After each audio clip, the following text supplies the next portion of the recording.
Hello, everyone. Welcome to another fun-filled edition of Small Biz Breakdown. My name is Brent Leary, and I will introduce you to the other breakdowners. Really doesn't sound too good. We'll just move it along. It's one of those days, folks. It is Friday. It is actually kind of nice here in Atlanta. It's 73 degrees and all that. But I don't know. I feel a little out of sorts or something. I don't know what's going on. Let me see. Let me ask Leland. Maybe he can help me out. Leland, what's going on, man? Hey Brent, good to be here. I gotta say your introduction kind of had a Mr. Rogers feel to it. Ready to talk about our feelings? No, we're not.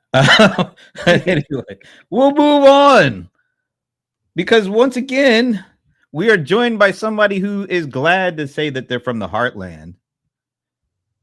Not throwing any shade or anything, anybody. But we have Pierre all the way from Gary, Indiana. Good morning. Good morning. Is it a really good morning? Are you just saying that, or? Well, I haven't broken because I'm a breakdowner. I should be able to break that down, but I haven't broken it down yet. So I will. Maybe a little too early in the day for the breakdown. So we'll just leave it there because we got to travel a little further east to the rock and roll heartland. I had to throw in heartland anyway, but it's magical, mystical Medina. And it is the one and only Madam Mic Dropper herself. There's so many M's in this, but luckily her name is Ivana Taylor. Hey, Ivana. We can't hear you. Sorry. Good to see everyone again. Is it really good to see us, Ivana? Is it really? It really is. For me, right. it really. I lead a lonesome life, so when I see you all, it is a pleasure. A lonesome life. Okay. I don't know if I believe that. Am I fuzzy? I feel like I'm fuzzy. No, you're okay. You're looking good as usual. I have to do the little. That's like a thing now. With me. That's a thing. You mic drops, fuzziness, that whatever. All right, let's keep it moving. We're going further east to our nation's capital, where absolutely positively nothing is happening as usual. But the one thing that does happen is the smile on this man's face. Shashi Bellamkonda. Hey everybody, Brent, Leland, Pierre, Ivana. I'm not Ramon Ray, and I will get a word in this time because he's unfortunately or fortunately not joining us today. That was quite the opening statement there, Shashi. I don't know where to go after that.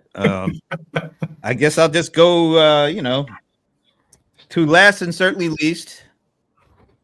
Is that really wrong for me to say? I mean, I feel a little bad about saying it. Not bad enough to not ever say it again, but yeah, it's a little touch of madness. He is the cold one. Some call him the bold one. I have to say, when you reach a certain age, you kind of get called the old one too. He is John Colder Ice Lawson, folks. Oh. Wake up, sir. Where's your cup of coffee? Not coffee. What is it? Rum? It's vodka. Oh, vodka. I think we all need an adult beverage. We should start doing that. Even where's your 40? Even where is your 40 at? You need the 40s out here. All right. Do a special edition. Small biz or breakdown while drunk. Yeah. I'm hammered. I'll tell you what, that is a thing. There was a guy I used to watch who had a YouTube channel, and what he would do is do an analysis of your website, but he would be drunk. And people paid for this. And the whole point of it was like, I don't understand why this button is here. Like, it's just like the idea is that you should be able to get through your website and purchase something even when drunk. And people paid this dude to get drunk and talk stuff about their websites. Exactly. And to the point where he was like, because of the nature of this work, he says, I'm only doing this, I don't know if it was like once a month or something like that. So if you wanted him to review your website while drunk, you had to get in line You had to get in line. and pay. This world just don't make no damn sense, does it? I mean, I wish I had known about that line of work. Because there's a business out there for everybody. is there a degree, a corresponding course or something you could take to do that? Because I'd certainly see now. If he was coaching folks on that, I might actually sign up for that coaching. Other than that, no, I don't do the coaches. But drunk website, help. Yeah, I'm up for that. Anyway, let's see. Anything happen this week? I don't know why I always laugh when I say that, because every week is the same. So I noticed, Leland, you put in there a link to, I think it was the New York Fed chief guy, not the chief, but the New York Fed, saying that he might be up for a little more interest rate decreases. He might be good with that. But then I have to counter with the Boston Fed saying not so fast.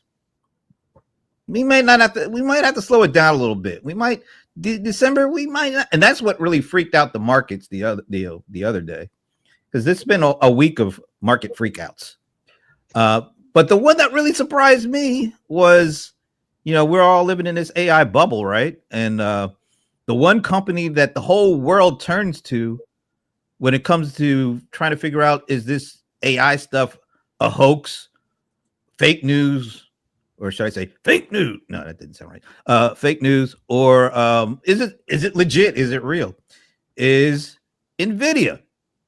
So everybody was just freaking out. Markets going up and down all week long. Then what is it? Wednesday night after the bell, everybody was waiting with bated breath. Some of that bated breath was probably bad breath. Let's face it. It does happen sometimes. But when the numbers came out, everybody was like blown away. You couldn't even find anything bad that was in the not only the earnings report, but the call afterwards. Everything was going up after hours. Like, man, things are going crazy. Thursday morning they opened up, it was up like 500 or 600 points or something like that. And then right around noontime, I couldn't believe it, because I was feeling pretty good. I was like, oh, damn, this is really great. Then I think the news came out about the jobs report, and it was actually way better than expected. And then again, I was like, oh, man, this is great. Everything's going to keep going up. And then that Boston Fed person, I think her last name is Williams, she said, well, yeah, maybe we don't have to lower the interest rates right now. We're still kind of And just like that, from 10:30 in the morning on Thursday, we went down 900 points by 12:30. 900 point drop in 2 hours. And we've kind of been dropping ever since, at least on NASDAQ. Last time I looked, NASDAQ was still down again. So anyway, when you have the best like AI company killing it, you would think that would alleviate some of the AI bubble fears, but apparently not, because then other fears of maybe we shouldn't lower interest rates, because if job market is growing that fast, maybe we shouldn't. But then again, I go to the market again and my food is costing me more, even more. What are we to do? Where are we to go with this? How do we know where we stand financially? And what does that make you guys feel like on this particular day at 12:11 East Coast time? Whoever wants to go. We have a 300 million versions of the economy. And what I mean by that is whatever you're feeling personally is your economy. The news is so confusing. Everybody, in fact, yesterday I was at a conference with Epicor where they were talking about building materials and everything. And the message from one of the speakers was start focusing on areas where the income levels are high. because those are the people who are spending, and the other areas they're not spending.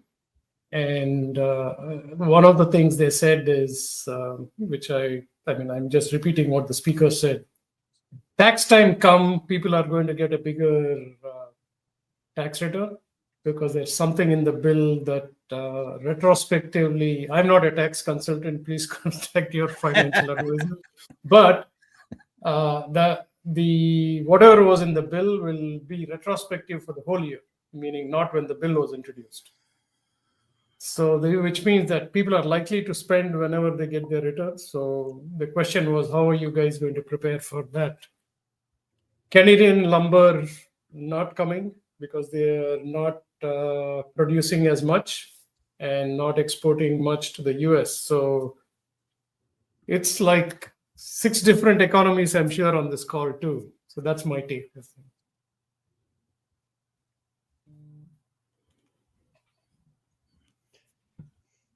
There's a lot to unpack from what you just said.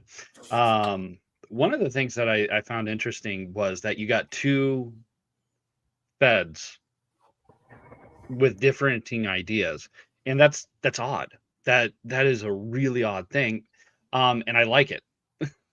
and the reason why is over the last I can't remember the stages. It's like 20 years, 30 years, or something like that.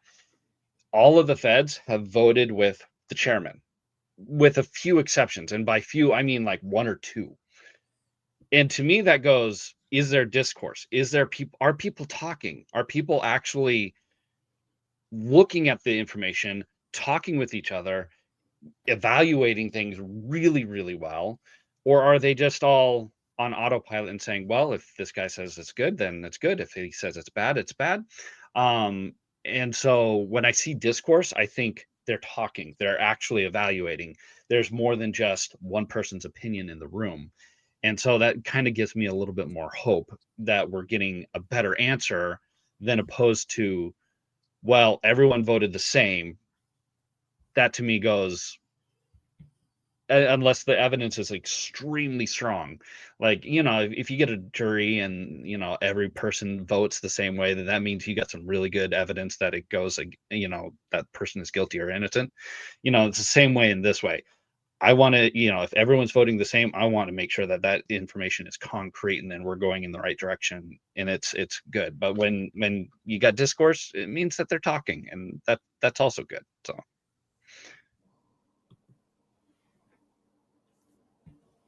So you're on the fence. I will tag John. He looks like he's got a lot to say on the subject. I have nothing to add here on this. I don't know. I don't really care. It doesn't change my life one iota. I don't know. This is like sports for some people. I'm not following the team. Yeah. Well, when you have a team like the Falcons that you follow, I totally understand where you you're turn the coming TV off. It's like, just turn the TV off. Just like, who cares? So you're saying there's other things going on in the world. Well, before we get to those other things, let's ask Ivana where she's. Yeah, before we start traversing the galaxy. So, well, 2 things that I've been thinking about. One is Shashi talked about. The other big thing I'm thinking about that does impact every small business owner and leads into the other thing is cash flow. Yeah. Cash flow is the most important thing. Given that, where do you go for cash flow? The easy thing to say is sell to the people who have money. That's like a duh. The problem that I can't seem to wrap my head around is that there are, I'm going to be generous and say maybe 20% of the marketplace has money. The other 80% doesn't. And so I'm thinking like there's only so many people who could serve that 20%. There's only so many, in the world of small businesses, there are only so many accountants, so many landscapers, so many services, so many products, so many things. There are only so many. And then the jobs numbers, and I think Brent, somebody posted in our little chat about additional layoffs. And I think I even heard, somebody, was it Verizon? I think that was Leland that posted about Verizon. Yeah. Verizon. And then as I was driving along, I heard that Amazon, I don't know, do they need 600,000 fewer people? I don't know. Something's happening over there at a time where the busy season is happening. So now I'm like, okay, so all these people, the white collar people who are out of work, the most obvious thing you're going to do is like become a consultant. And again, sell to whom? Exactly. So that's what's been on my mind. I have no answers. For that, we're going to go to Pierre. Ooh, what a nice segue. Go on. Okay.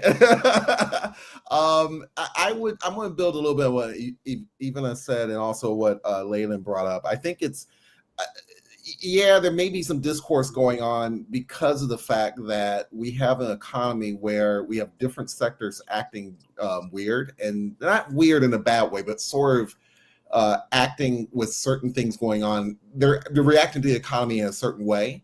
And it may be hard to get a big picture to decide, let's cut the interest rate by this much, or even raise the interest rate, let alone by how much. I think that part is the big challenge right now. I think I don't think it's just, at the same time, I'm curious on to Leland's point about Discord. I think that may be or discussion. There may be discussion going on, but it's what type of discussion that still needs to be hammered out a little bit. Which it just may be hard to see right now. Even when you look at Bitcoin going up and down, and we always know that Bitcoin, the digital currency, there's always this question of it doesn't really have a what is this intrinsic? People question whether there's an intrinsic value to set a bottom for. It's the fact that there's volatility and you're not sure what that volatility is telling you. Is I think part of the issue here. So we'll see what happens. Thanks, Lauren, for hanging out with us, and sell to small businesses that still need your services.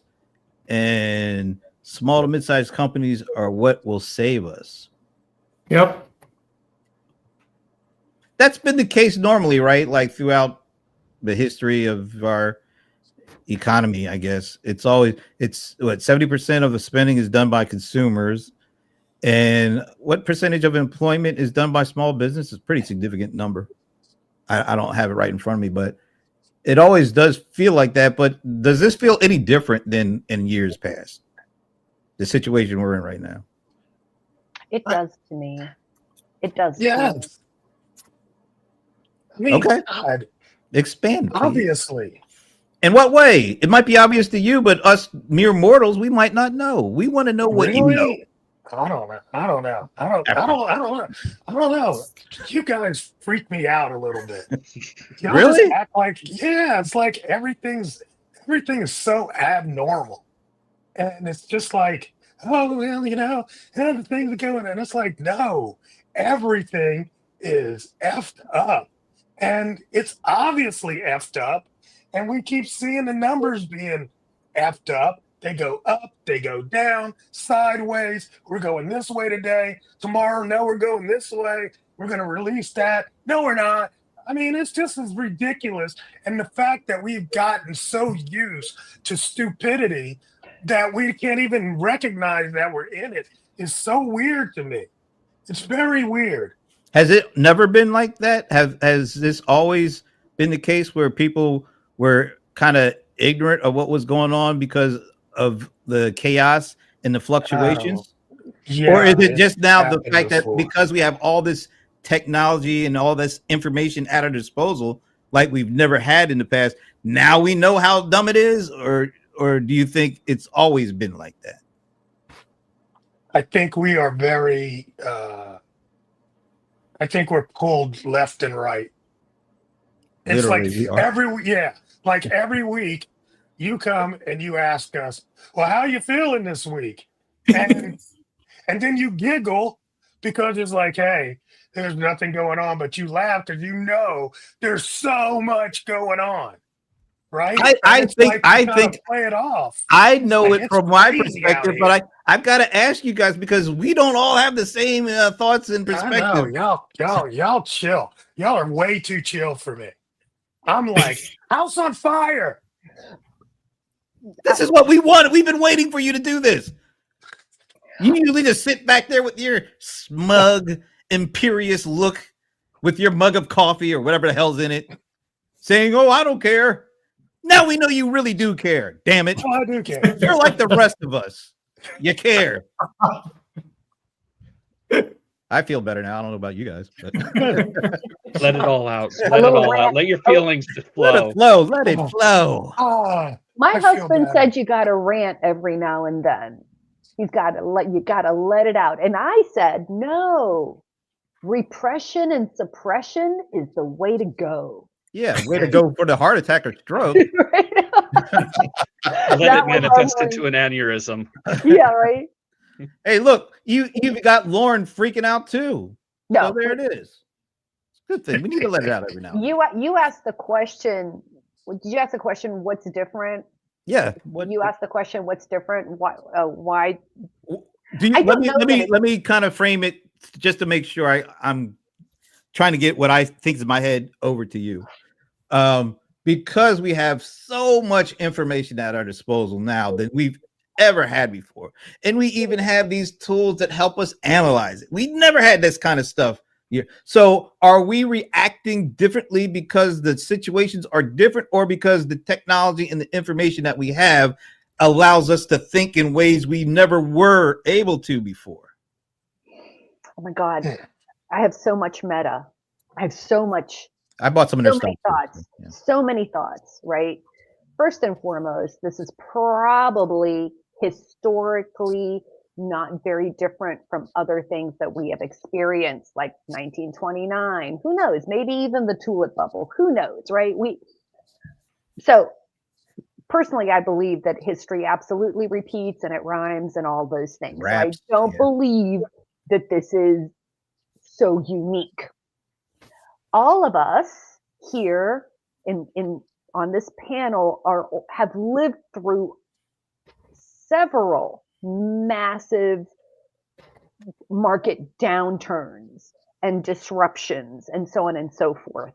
And I would love to hear your guys' thoughts on this, because I was thinking, I went back as far as, let's say, I wasn't really impacted in 1987. My husband was impacted in 1987 because he had some investments even that far back. I was not affected by that one. I was affected by the dot-com bubble. I had earned the very most amount of money. I was still young. I was in high risk.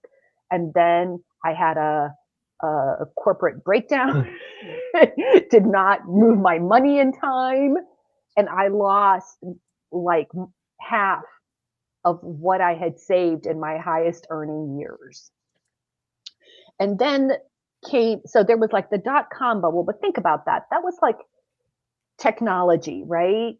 I don't remember, maybe some of you guys do, I don't remember that other things were in disarray other than Y2K, right? Other than Y2K, other parts of our economy were not in a total disarray. And in 2008, when the housing bubble or the housing crash did its thing, that sort of felt kind of localized, right? They took these products. They created these, bad bundles and blah, blah, blah. It had to do with mortgages and so on and so forth. So, and that felt localized to me. What occurs as different right now is that everywhere I look, it feels chaotic. Bonds aren't behaving the way they're supposed to behave. AI and technology are doing their thing. You've got unemployment, you've got tariffs, you've got like the world economy. Like it feels like everywhere I look, I see something scary. And so that is the reason that I am freaking out. And that is what's in my head when I think, is this different? Now it feels like there are geysers going off everywhere, where before I didn't have that impression. What do you guys think? Is there any truth to what I just said? I think of it a little differently. And I don't want to say not freaked out. Definitely want to say I would say concerned for long term, where I see things as where people are doing something short term that is I wouldn't call it short term that is okay, but not really like a great long term. Like let's take for example, we talk about small business. Let's say that small to medium construction market is doing well, but their income may be coming from data centers where people are kind of pushing back on those. Yes, they may be building housing, but it's not really housing that's necessary. It might be housing for a large corporate entity rather than something that might be solving the housing problem. I think what's happening is that I think we're seeing things that are historic, but we're questioning. Yes, this may be like the Hail Mary of of plays. The first time that, let's say, the NFL throwing all these Hail Marys, but everyone knows that if you're a quarterback, it's a mixture of plays that wins you the game, basically.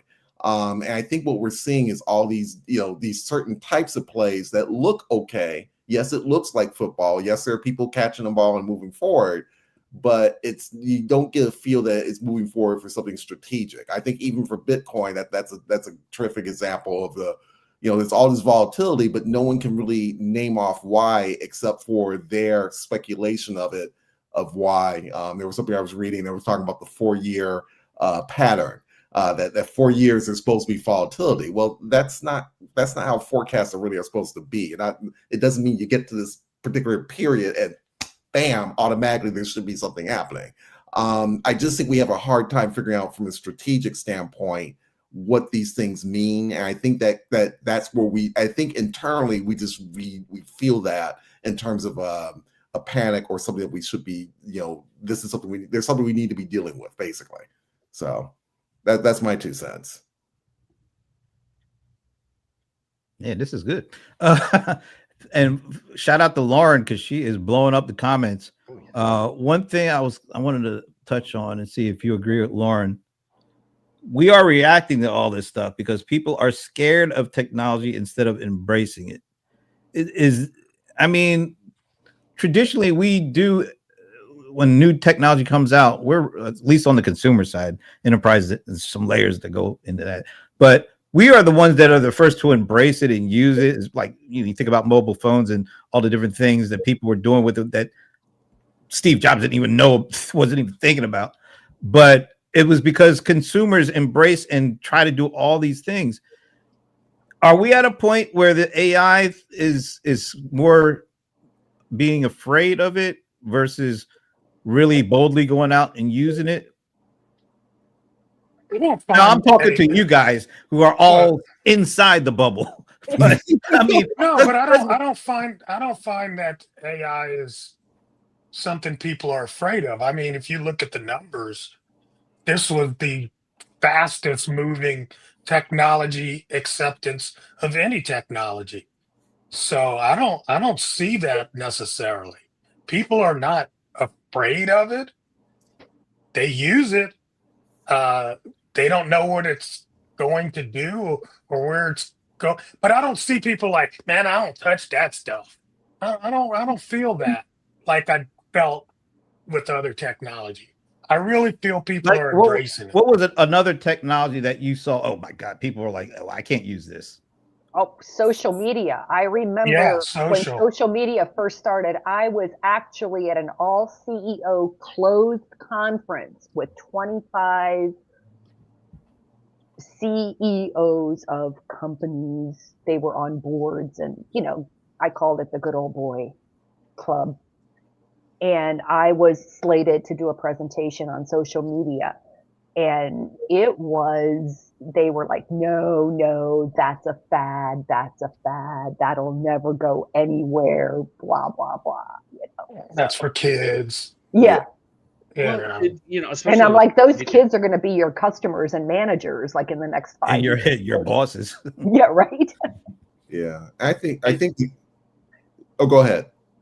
Well, I was just going to point out, it's like we've had, social media in the past, like Friendster and, there, and MySpace, and they, you could look back and you can say, there has been this kind of thing before and it's failed. So why should I invest so much time and effort and money into something that in the past has failed? And I know that, with like the advent of like the iPhone, all of a sudden social media became much more accessible. And I think that right there, when you have social media in your pocket and you can just pull it out and you can just flip through things, that became, I think, the kind of catalyst for kind of it exploding a little bit. And you could share pictures easily instead of having to upload them on your computer. There's something that John said, which I think I'd like to underline again, is everybody's using AI, but they don't know what to do with it in a form yet, right? And there's a lot of confusion whether like AI is Chat GPT or not. Like again, yesterday at the conference, one of the examples, rural area, not very forward. This chain of shops caters to the local population who come in, buy in cash or check. They don't use cards, no computers, so no online business and things like that. The advice there was like, you probably need, instead of customer facing AI tools, you probably need AI for your internal like analysis and predicting of business. So I think the use case for AI is large and varied. When people don't understand something, they do fear it. Like they hear about the hype where, it's going to replace everybody. Everybody needs to work only for 3 days a week and get the same salary and, enjoy life. Seems utopian, right? And haven't we seen that before? I mean, that was like the thing with computers, and that was the thing with TV, and that was the thing. That's what I'm saying. All of us are old enough to remember. And I think what's interesting is demographics are interesting in that people are living longer. So now we have demographically a larger population of people who have lived through a lot. And I've heard people, and this sell-off is actually technological. It's algorithmic, right? Because people have like automations in place. Yeah. It says if the market does this, and then there's going to be this like sell-off, like really, really quickly. And so I think in some ways there have been comments about people not overreacting to things. And I think it's because there's a lot of us that are old enough and are like, everybody chill. We must. I wanted to comment on Lauren's comment. Our phones are already using AI. People just don't know. Something happened this morning. I posted a photo of a rose that is the only surviving rose in my garden. And I posted it on LinkedIn and said, AI was not used in this. Then I said, wait a minute. My Google Pixel has AI on the edge. So for focusing, it does use AI. So I said, like, except for the phone. So we have been using AI for Waze, 10 years, Google, Amazon, all of them for 20 years. You just need to figure out what is your best use case to use it. Autocomplete. How long have we had autocomplete? Yeah. I think the other thing too is because I think this is a little bit of opinion of mine on technology. People adopt when they can kind of imagine what that technology is associated with. Like if you go way back to when the automobile was first introduced, people heard the term horseless carriage, which helped understand how that, because the car was a new technology at that time. You fast forward to computers. There are some things with maybe physical computers. I remember IBM Aptiva. They made their shell black because they wanted people to associate the computer with home electronics, a stereo, TV, that type of thing. So that way people can kind of imagine the use case for it a little bit better. I think with AI, I think ever since we've had businesses built on platforms. Think Uber, for example, Amazon, obviously. We don't physically see anything except for maybe for Amazon, the big data centers and the warehouses, basically. But you don't physically see a store with a certain shape to it. I think for AI, the big challenge is that there's a benefit, but it's statistical. It's more it's in the cloud. So there's, it's what the person experienced. And I think that's a tougher, I'm not saying that makes it easier for people, but I think at a certain level, it makes it tougher sometimes to, from a branding standpoint, to kind of give people the, what is it that this thing does in a simple manner, so that even the lay person can kind of get the idea. If I said Corvette, a person who, anyone can understand that's a sports car. They don't need to know that there's a 5.5 liter V8 underneath the hood. So they need things that they can reference. I think that's where the AI anxiety comes in a little bit. We don't have our frame of reference is not as solid as it has been with other technologies historically. See, when I look at Gen X, Z versus the two, the way people use it is completely different, But like Gen Z, they don't look at it. It is a personal tool that they use in their personal lives all the time. If they want to create a recipe, they take pictures of the food and create a recipe. If they are doing their workout for the week, AI is writing the workout for them. If they're dealing with their personal finance, they're using AI. They use AI all the time. So this idea that, people are scared of AI, not the ones coming up, maybe the other ones, the Gen Xers are, but Gen Z is 100% in on AI. They use it all the time. Matter of fact, I find them using it, and I'm like, why do you go there first? Yeah. It's like that's their go-to at this point.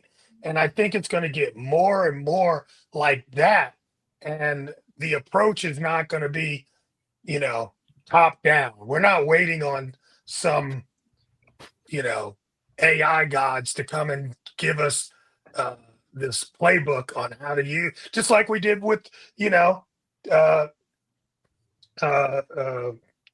shoot, I just lost my thought. Whatever, Facebook and all that, and somebody didn't teach us how to use it. It was once the users got it in their hands, then it's like, okay, they directed how it was going to be. And I just think that's happening with AI as well. And you're going to start seeing it bubble up from the bottom up versus top down. I'm seeing it. I am seeing it, and I had a thought about it, which is so my son is a Gen Z, and he uses AI, and the way he uses it. Now, don't even laugh about this, because I laugh about it already. Now, see, you make me want to laugh immediately. Right. I'm already I want you ready to. My son is heavy into Dungeons and Dragons, but it's all online. He's with his college friends, right? And he uses AI. They have literally, it's shifted the bottleneck. This is what AI has done. If I'm in manufacturing, right? So I think in terms of like how does activity flow? And it's moved this bottleneck. And I love that description, because instead of spending time, let's say, painting figurines and doing things like manually, right?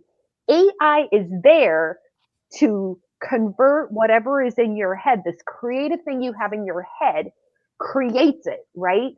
So he is so that bottleneck has shifted from sitting in front of a computer, let's say, and writing out a story and creating these things, to where it's shifted, and now their whatever campaigns or whatever it is that they do is 10x more complex.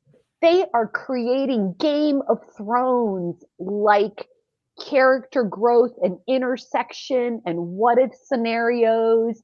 It kind of, John, to your point with AI helping you create, instead of just creating the ad, creating that A/B testing, right? So instead of wasting all this time coming up with permutations, you funnel your creativity into bigger thoughts, more complex thoughts. What if this? What if that? And I am watching my son create things that would have taken months upon months upon months in like minutes.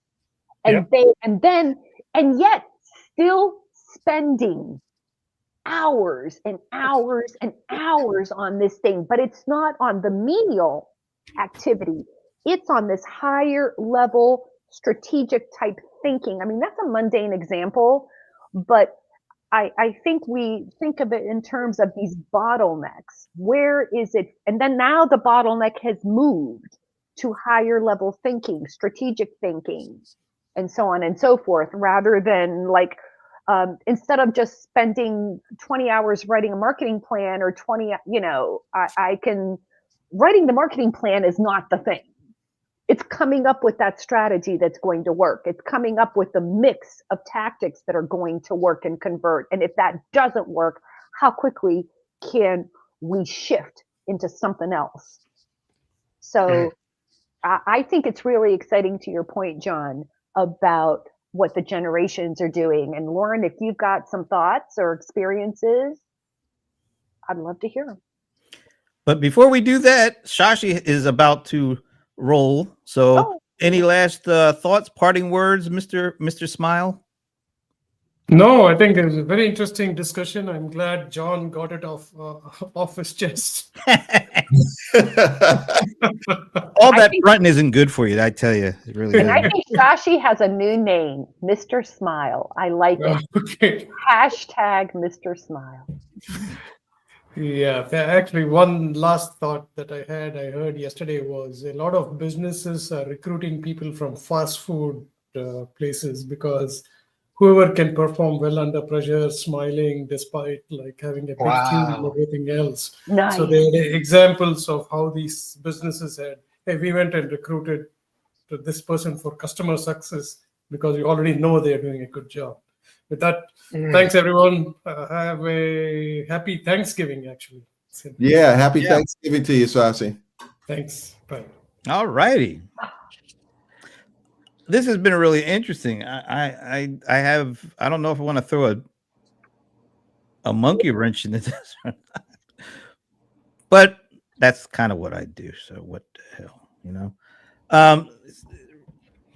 Coming on the heels of all that's going on and the incessant, and I guess I'm more keyed into this than the average person, just the incessant discussion around, are we in an AI bubble? Is it about the burst?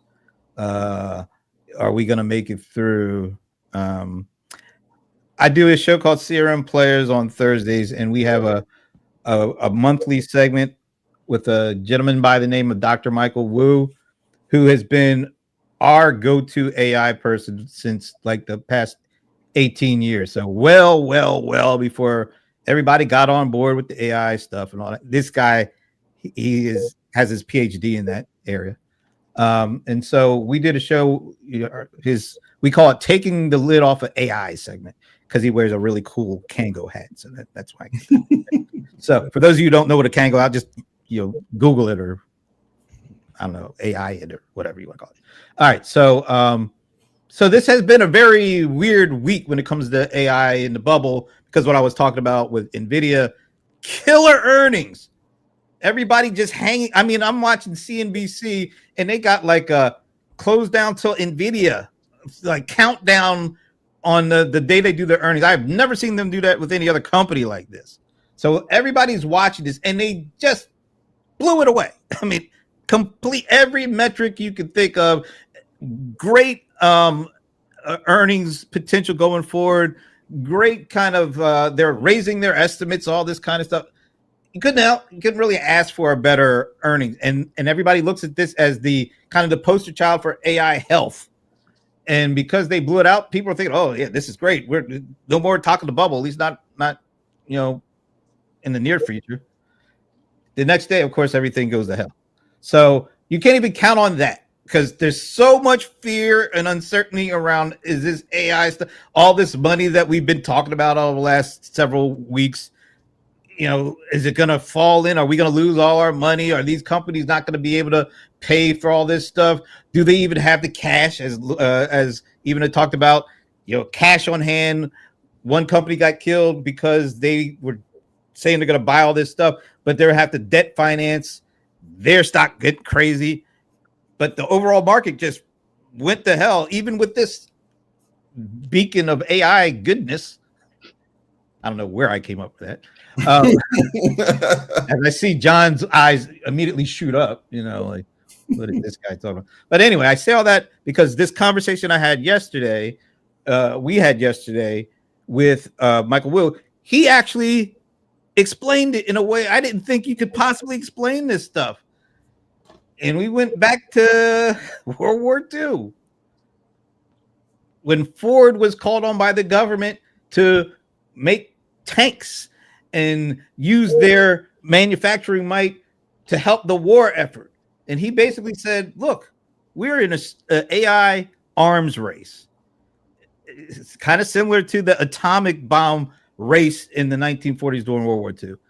And at that time, the only thing that mattered was being first to get this technology and to be able to use it for, as we would say, for good, versus the Germans getting that technology and using it for what. So he's like, hey, look, there's all sorts of stuff that's going to be wrong with this AI stuff. We already are seeing some of the bad effects of it, but we have to push forward and put that at the forefront, because if these other guys get that technology and they do what they want to do with it, not only we're going to get the negative effects of the technology, but we're going to get that plus these folks and the motives that they want to get it for.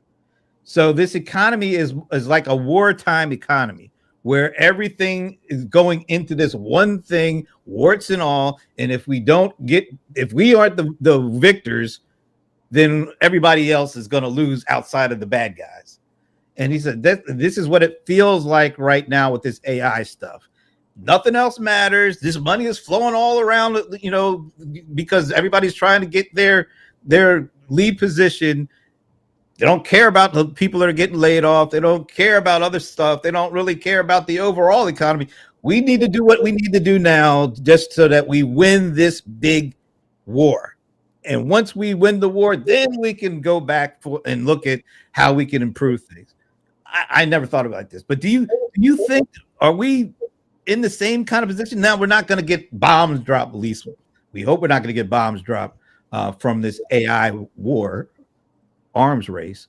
But does it feel like we're in that kind of economy versus the traditional economy where we look at all these sectors and we look at all of the metrics and we try to kind of balance everything out? Or does it feel like everything is being driven by getting the lead in AI? Because you look at the S&P 500, the top 10 companies, 8 of the top 8 companies are all around this stuff.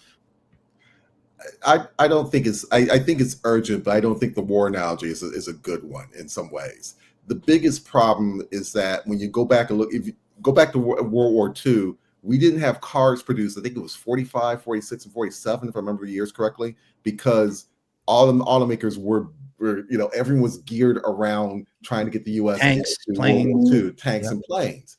But we had a catastrophic event with Pearl Harbor. That narrative is very simple to get the average person around. You can get someone motivated to be a Rosie Riveter if you know that, if I halfway pay attention to the newspapers at that time. Yes, I know Hawaii was bombed. Yes, the United States government was up in arms, and we declared war. We went off to war. Those sort of things are a little simpler. AI, going back to my earlier point about being nebulous and kind of being, there's a cloud nature to it. I think the people who are speaking out for this understand the urgency, which I think that's understandable. But I think the problem is that there's still not this one thing that you could point to and say, this is the thing that we're going to be fighting against. They're fighting against a prediction, which is a little different. And it's hard to get people motivated around that to come up with direction and come up with innovation, basically, which is what you need if you are fighting in said war. I'm not trying to be a Debbie Downer about it. I just think that I think if you're trying to convey urgency about technology, you need to have something very clear that people can wrap their heads around with it. And I don't think that's if the powers that be, the Googles of the world and the Intels of the world, you have to think more about, it has to be something that feels a little something more in the marketplace. It has to be something a little bit more to the gut if you want people to kind of pick up. That's just my 2 cents. I would say an equivalent to this would be more about like the arms race when it comes to like operating systems. We have Microsoft, we have Linux, we have Apple, and that's used worldwide. And so US holds the market when it comes to operating systems. And I kind of see that as an equivalent. And so we have these companies racing to become the AI leader, and whoever comes out on top, that country is then going to greatly benefit from it, because inevitably people gravitate towards one option. It's like we had message boards all over the place when it came to the internet, and now it's Reddit. So I believe that's what companies are looking for. They inevitably know that, yes, we have hundreds of AI options out there right now, but inevitably one company or 2 companies or 3 companies are going to come out on top, and they want to be that. They want their country to be that. So yes, the US is going to be investing in that, because inevitably one's going to come out on top, and you want your country to be on top. Because then if it's China or if it's something, then there's that fear of security or something like that. All that information is going to another country. That's kind of how I see it. And then of course, companies want to be the one on top because they want to be the one making money. Oh, that's how I see it. Yeah, I kind of, because if you look at what's going on right now with, let's say, OpenAI, Anthropic, and Google, right? Let's make them China, US, and somebody else. Every time one comes out, the next one's sitting in the background trying to one up. I don't know if there's like a winner take all kind of thing for AI. I don't know, or how do you win in this game? I don't know. It's kind of weird. How do you I win? How think do you there's win going to the be. innovation game, John? Who You say wins? what? Who wins the innovation game? What are the characteristics of an organization of any kind? Like, what attributes do they have to win? It's rock, paper, scissors. You think it is? I do feel like if you look, man, because I'd be following certain things like rabbit hole stuff, but like what's going on with robotics, and we have talked about the dark, warehouses in China. What they're doing with the robot thing is like, it's crazy. I mean, we're talking about AI, yeah, but having it inside of bots, I think they're winning on that level right now. I don't know what we're doing. I know we've got some stuff that's coming up, but it doesn't seem like it's ready. Right. It doesn't seem like it's online and ready to go. I'm in the heartland of manufacturing, people, and I can tell you. And I'm gonna have to send you guys some links to stuff that is actually going on with robotics, with companies teaming up, American companies teaming up to put agentic AI into robots. Might not be as far along as China, but it's not like there isn't anything going on. Oh no, I'm not saying I'm not saying there's a lot going on. But if you know what's going on in China, they're like taking orders. It's mainline. They're about to deliver. Yeah, it's mainstream in their everyday life, and I'm going to say something very unpopular. Oh, good. I'm going to say something really unpopular, and based on what I learned from, if we were to treat we as a country are currently not well positioned to win this thing. We just aren't. All right, so you got to tell us why you're saying that. Well, think of it. Imagine if we were a corporation, right?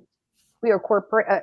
To answer my own question that I asked John, what is a successful corporation? The corporations that are the most profitable, that are their most successful, have a great leadership team, right? That's all on the same page. They have a long-term vision. They're communicating that long-term vision and that mission to their organization. So who talked about Pearl Harbor? I think it was Pierre, right? Yep.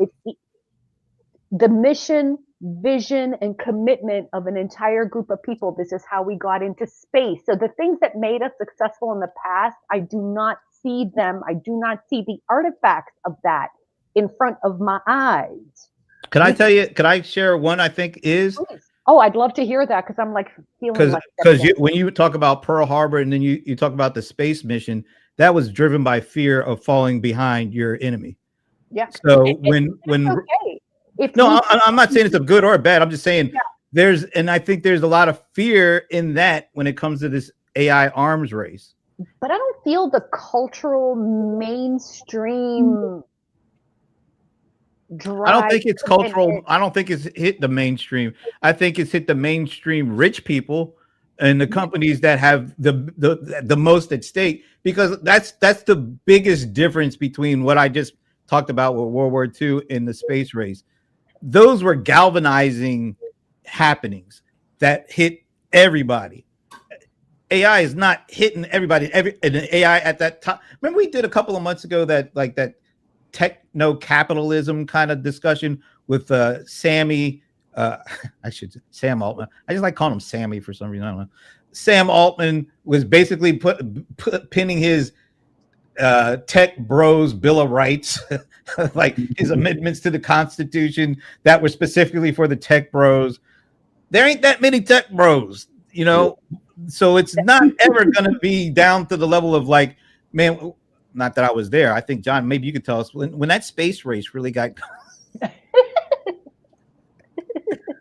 did you feel it? I mean, people like when it was Yuri Gagarin was the first guy to be shot into space, and he was a Russian dude. That's where this NASA stuff really started. They were afraid of the Russians getting into space and doing whatever the hell they might do before we could. And so that kicked off the series of events that led to Apollo 11. There's no equivalent for regular guys in AI. So I agree with you on that. But these few people have all the resources at their disposal to do whatever they think it takes for them to be on in the winner's circle. And we're the ones that's going to feel all of that. But to be in the winner's circle, you've got to have it. Hey, John, you've been to China. I have not been to China. I do not know, right? All I know is like what I see, like videos, and I see like people walking the streets of China and showing like, like everyday life, like how they change out their electric car batteries in 5 minutes. You pull into this thing to, like it appears to be mainstream where people are behind it, and tech bros need people to implement their vision. People got to be doing things. You can't have, 100 million people like just doing nothing. I think they give enough of the AI goodies to, like you were talking about with the Gen Z folks. They live off of this stuff. They don't have to pay a lot, but they use it and it becomes their life. And they got a lot of these folks that are around that they are able to kind of leverage that along with the robotics and along with some of the huge amount of money, the huge infrastructure they're deploying, that they can reach so like the whole world with a relative few actual human beings being a part of that. I don't know that that's a good thing. I don't know. I don't think it's a good thing at all. That's what seems to be happening. Like Pierre, I have concerns. So, I mean, here's the thing, honestly, when it comes to resources, hard resources, China resources versus US resources, game over, man. China is government led. They're building, we're starting to build stuff. They've already built it. They've got all the rare earth materials. They're building in Africa so they get more rare earth material. I'm telling you, man, there's so many things that have to happen to make this big conglomerate run. And I don't see America. We have the technology, but we don't have the resources. Well, we used to have the resources, like human resources from China, but we don't seem to want immigration. We don't. anymore. That's what I'm saying. But no, I just heard. I know he's flipping now. He's flipping back and forth. Well, because he realized. They realize. Well, the folks that are in his ear realize. We need that, man. It's kind of crazy. I think that one thing you're right about what China has that I don't think we'll ever have is government being able to just say, "Yo, you're going to do this," because over here that's not the way it's supposed to be. Right, and everybody do it. Right. No questions asked. It's like that doesn't happen here. And even when they did the space program, life was, in general, I'm just overly generalizing, life was very different in the 60s. Right? Well, we were coming out of the war, and the 50s was the decade of building back and investing, and the middle class was created. You had the infrastructure of this interstate being built out. Times are really good. Picks and shovels are all over the place, and then it was easy to sell people on the importance of going to war with Russia in space. Right. I don't think there's anything except what seems to be happening with this Epstein thing that is galvanizing all parts of our people. I don't know what takes, other than that kind of situation. What will it take for everybody to say, we need to do this and we need to do it now? We're all in. Aliens. So basically, Independence Day. Yeah. Will might be a little too old now to be doing that kind of stuff, but Leland, you look like you were trying to get in there for a minute. I was. I thought so. I thought I saw the lights coming on. I thought there's something. I will say that there's an element. You guys were talking about fear, and while there is, John saying that not as much, there is still some fear with AI taking over jobs. Of course, if you got these dark factories, then that's going to displace jobs. And we're at a point where we have the full capability of automating ports, to where you only have a handful of people, and we have tons of ports that are not automated because it's going to take away jobs. And so, and this has been decades that this has been going on. And if we're not going to move past ports being automated, what makes that we're going to take jobs away from like factory workers and stuff like that? We should be moving towards that, because inevitably it's going to happen elsewhere, and train people on being able to maintain those systems and being higher skilled jobs, but I don't know if it'll happen. We need to think differently about absolutely everything. That's how transformative AI is. And I think if we want to be competitive in something, even rushing to win this AI war, if you want to call it, whatever it is you want to call it, I think that's too much short-term thinking. We need to think longer term than that. And we are so good at that. We are so good at dreaming and thinking big thoughts and innovating that we need to I'm not saying let this go. Back when I was in manufacturing, we had two engineering teams. We had an engineering team that optimized what we had, and we had an engineering team that was thinking big thoughts, creating new tech. And I don't see us doing that. It'd be pretty exciting if we did. All right, we're a little past the top of the hour, so I guess we better call it a week. So any last thoughts from anyone before we head out? Don't forget to take out your turkey out of the freezer. Smart. I just ate mine, so I pass. If you're bringing mac and cheese to your Thanksgiving gathering, make sure it's excellent. You will get talked about if it is. No raisins in the mac and cheese. That's an abomination. Who does that? Do you do that, John? That can be saved for another time. Yeah, we don't get us started on that. I mean, geez. Didn't try it out at the barbecue back in June, July. It's too late. Wait till next year. Oh, hell no. And on that note, kind of left a little sour taste in my mouth, actually. We definitely hope you all have a great Thanksgiving weekend, watch a lot of football, eat a lot of food, and you'll be right there with me on the couch doing all that stuff too. So, all right, have a great week. Talk. Are we taking off next Friday since it's holiday weekend or what? Black Friday. Oh, you want to? I didn't know if you wanted to redo like what we did last year and just start talking about deals or not. That's actually pretty cool if you guys are up for it. I mean, that's totally up to you guys. I'm around. I think I'm around. I should be around. Maybe around. We'll see. Okay. Yeah, we'll see. Yeah, We'll let you know if we'll be around. Yes. In the meantime, take care. Hopefully, maybe see you next week.